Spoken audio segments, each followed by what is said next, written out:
Hi, good morning again. I'm Ivan of Team 4, and we're here to propose an idea for vehicle-to-infrastructure communication system for the upcoming 5G world.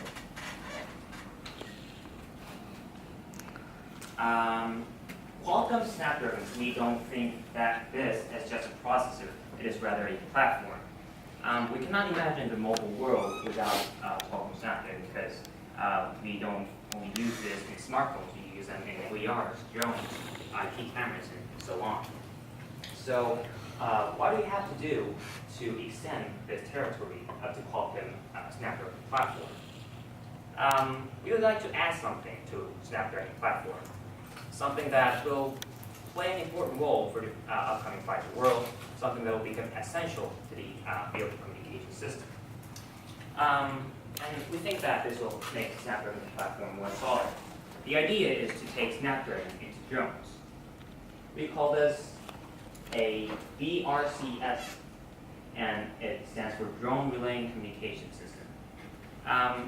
In this system, drones relay signals from base stations, making use of their own individual small cells. Well, utilizing millimeter waves, making use of small cell technology, has been done, and there are a lot of researches and a lot of works, but they all focus on static infrastructures.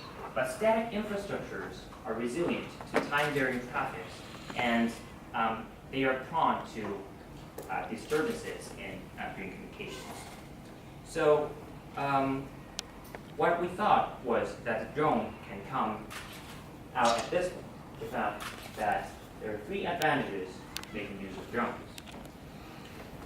First, we can cover varying areas. For areas with dense population, with dense users, you're going to need more capacity for communication. But we cannot place static infrastructures by time. One of the complexities of supporting vehicular communication system is that the traffic changes in time. From our standpoint, drones can be the solution to that. Since drones have the mobility to be placed wherever we want, wherever we desire. And secondly, communication via drones are robust to Doppler spread. Static infrastructures have a large relative speed to cars, and that leads to larger Doppler spread. And given a larger Doppler spread, the fluctuations in transmission frequency increase, and the coherence time decreases. So we thought that this will in turn cause unstable channel status, which will lead to precluding the provision of 5G communication.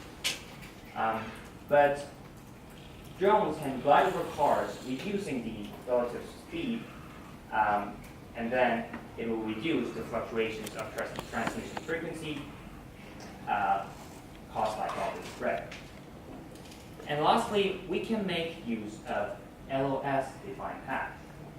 LOS means line of sight, that we can see the object of transmitter or receiver from we can see the receiver from the transmitter's point. Conventionally, we make use of NLOS, not non-line of sight path, but now we're going to want to make use of LOS path because we're going to be utilizing millimeter waves, and LOS path has a better reception rate than NLS. So what we thought is to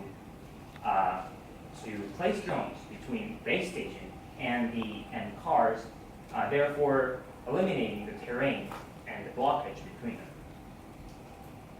But there are some issues to overcome.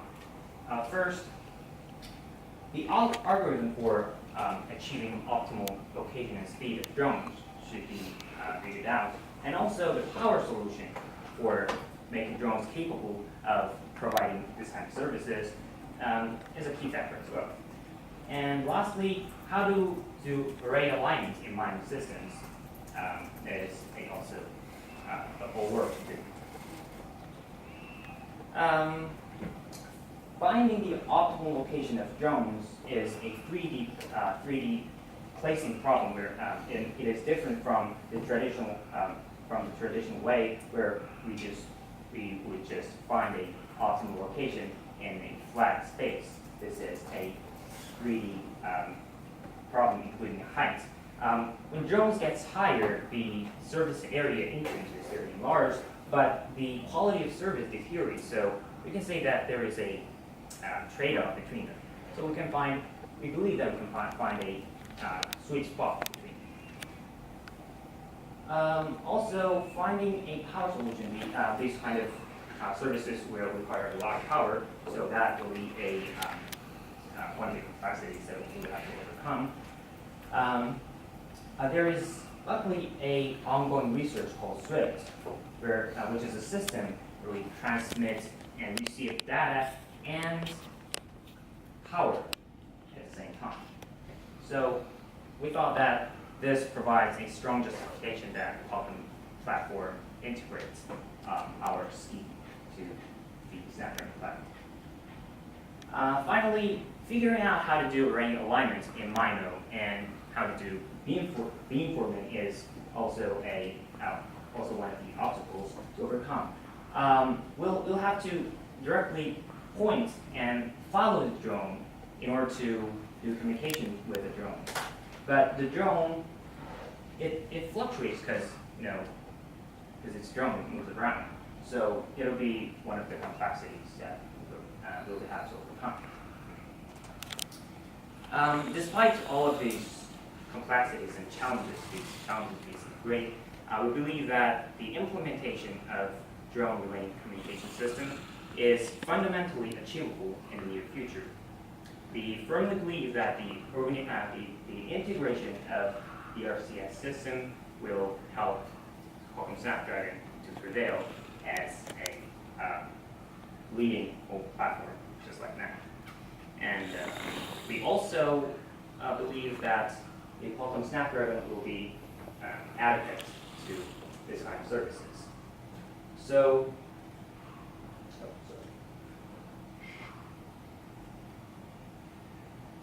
at the dawn of a new automotive era, we were picturing the future where Qualcomm Snapdragon runs on every automobile around the world.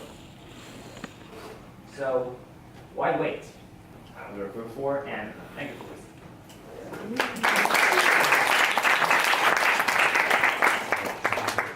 So, there are companies that are looking like Facebook and so forth that are looking at building big drones, say way high up, so that they have a lot of coverage area, and then optical links back and things like that. So, I think this notion is one that people are looking at. I think the one that you're proposing, you'll have a lot more drones, a lot lower. Is that right? Yes. And how do you think? What sense of how many drones per car, and do you think there's going to be a zillion? Is there a million drones out there? How many drones do you think it is for, say, Seoul during rush hour? Can I give you an answer? Yes. I think it's not the difference from the original infrastructure. So it means that I found that at the demo room and in the first place there at the our research center, I found that one infrastructure can service the area with 200-meter radius cell, so it can be worse for drones. It means that for every 400 meters, one drone can be serviced, and we said that as the number of the vehicles become increasing, we will give more drones that place and make it more fluent. So I think not that many drones are needed for that system. So as you imagine, there are so many drones flying in the sky and makes like a bird. Maybe we can use this system to help a designated area with traffic. Right. Instead of driving in a cell site, you just fly it over. And what do you think about backhaul? How would you connect the drone back into the rest of the network? Any clever ideas there?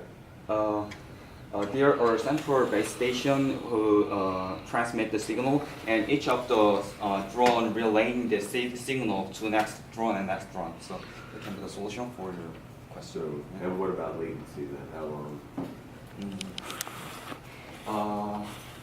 We don't discuss about that because original infrastructure system also constructed by this system. It means that each of the infrastructures are operated by the wireless, and each of the infrastructure relay the base station signal, but it doesn't matter for now. So we also thought that it can be matter for drone relaying system. And do you think that somebody could start a brand new wireless operator using drones in unlicensed spectrum? No, that's why we think. Why not? Because there are a lot of service providers with a massive amount of infrastructures, and it would be really hard to overcome. The point of our project is that already drone communication system is mentioned before, but it is not for the vehicle. It just focused on the pedestrians, but we think that it will be more adequate to vehicular system. Yeah. So we suggested to Qualcomm. All right. We'll look outside, we'll see a lot of drones flying around. Good. Okay.